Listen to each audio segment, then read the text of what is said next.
আসসালামু আলাইকুম ওরহমতুল্লাহ। হে আল্লাহ, আজ আমার অন্তর ভাঙা, আমার চোখ ভরা অশ্রু। আমি শুধু আপনার কাছে লজ্জিত হয়ে এসেছি। হে রব, আমি জানি আমি অনেক ভুল করেছি।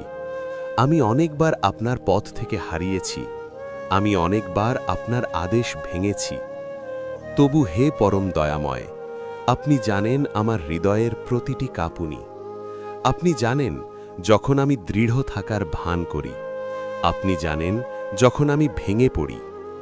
হে আল্লাহ, আমার অতীতের পাপগুলোকে ক্ষমা করুন। আমার বর্তমানকে শুদ্ধ করুন। আমার ভবিষ্যৎকে আলোর পথে পরিচালিত করুন। আমার চোখের অশ্রু যেন আমার লজ্জা না হয়। আমার ভুল যেন আমার শাস্তি না হয়। আপনার দয়া যেন আমার মুক্তি হয়। হে রব, আমার অন্তরকে এমনভাবে আলোকিত করুন যাতে আমি আর গুনাহের দিকে ফিরি না। আমার ভেতরের অন্ধকারকে আপনার রহমতের আলো দিয়ে ভরিয়ে দিন। হে পরম ক্ষমাশীল, আপনার ক্ষমা আমার জীবনের আশ্রয় হোক। আপনার দয়া আমার পথপ্রদর্শক হোক। আমিন ইয়া রাব্বাল আলামিন।